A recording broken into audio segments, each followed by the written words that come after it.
C'était un matin de printemps bien ordinaire. Le vent soufflait, les oiseaux chantaient, et Albert, après avoir mangé son déjeuner, mit sa veste avant de sortir dehors.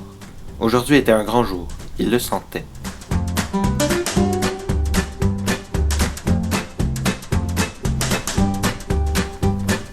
Marchant d'un pas rapide, il pensait à la cloche qui n'allait pas tarder à sonner et augmenta la cadence quand tout à coup... Émilie se retint de sacrer lorsque tous ses livres s'éparpillèrent sur le sol. Ce genre de choses n'arrivait qu'à elle.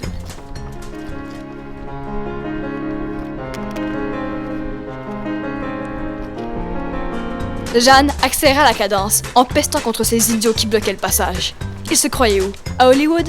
Ceci allait le mettre en retard à la Randonner à vélo ne pouvait que lui faire du bien, si ce n'est qu'il va être en retard au musée. À côté à un poteau, Thomas ne pensait à rien. En fait, il voulait oublier tous ses tracas. Ne plus stressé, ne serait-ce que pour une seconde. Soudain, sa montre sonna, indiquant que la cloche de l'école, plus loin dans la ville, venait de sonner le début des cours. Ce n'était pas la première fois qu'il faisait l'école buissonnière pour rejoindre Audrey, sa meilleure amie, qui avait décroché l'année précédente pour des raisons plus qu'inutiles. Quelques minutes plus tard, Thomas descendait l'escalier qui menait vers l'endroit où Audrey passait la majorité de ses journées. Salut! Shit, tu m'as fait peur. Je pensais pas que t'allais venir aujourd'hui. Bah, je manque pas grand-chose. Là, qu'est-ce que t'es en train d'écrire? Cette nuit, je me suis réveillée avec l'idée du siècle. Encore? Regarde, tu diras ce que tu voudras, mais avant, écoute ce que j'ai à te dire, ok? Imagine un monde où personne n'a de narration. Hein? Ben oui! Le silence. Le vrai. Pas de voix dans ta tête. Tu sais ce que je veux dire? Fait qu'ils peuvent rien faire. Ben oui. Ils font sans. Ils vivent normalement comme tout le monde, mais sans voix. Pis ça change quoi? Ben, rien. Regarde, c'est comme si je disais, imagine un monde où ce que personne n'aurait de nez. Mais ils peuvent sentir, puis respirer. Fait qu'en faire, on s'en fout. Yeah, laisse faire.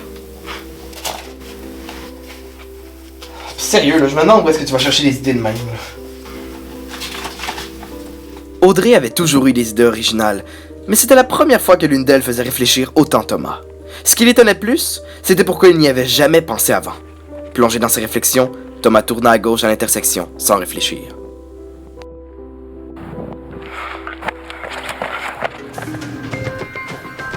Il décida de prendre le plus gros livre, qui semblait le plus intéressant.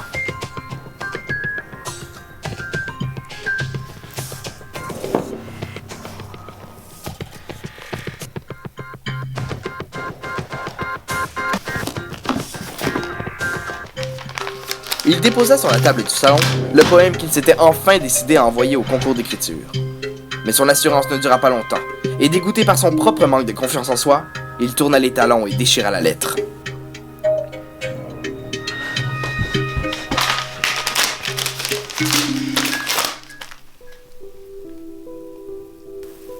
Je savais pas que mon concept allait autant t'intriguer.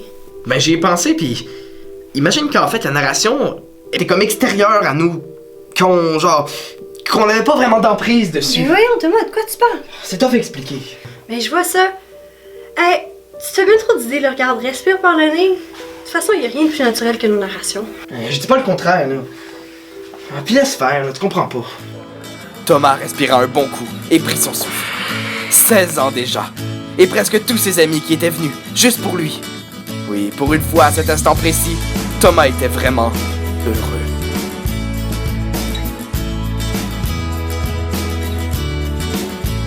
Non. Quoi?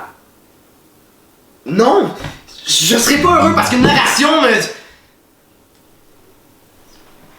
Je vais aller prendre un peu d'air. Thomas ne comprenait pas ce qu'il lui avait pris. Après y avoir réfléchi, il se trouvait idiot d'avoir agi ainsi, et de se casser autant la tête sur une idée aussi absurde. Alors, il décida de rentrer à la maison et d'oublier tout ce qui venait de se passer. Emporté par ses émotions, il n'arrivait plus à raisonner logiquement. Même lui ne se reconnaissait plus. Malgré tout, grâce à un effort de volonté, il s'arrêta et tourna les talons, une fois pour toutes. Voulant retourner chez lui, il décida de tourner à gauche et ainsi revenir par un détour de quelques rues. Dans un élan d'incompréhension, Thomas appela son ami Audrey pour comprendre ce qui était en train de se passer.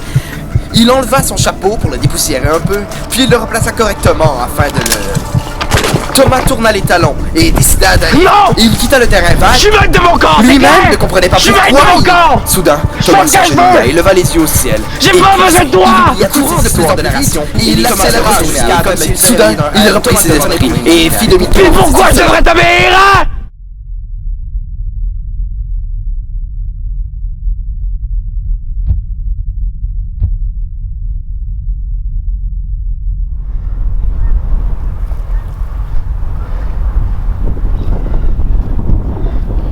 Hey! Là, je fais quoi, moi? Hey! Cria-t-il.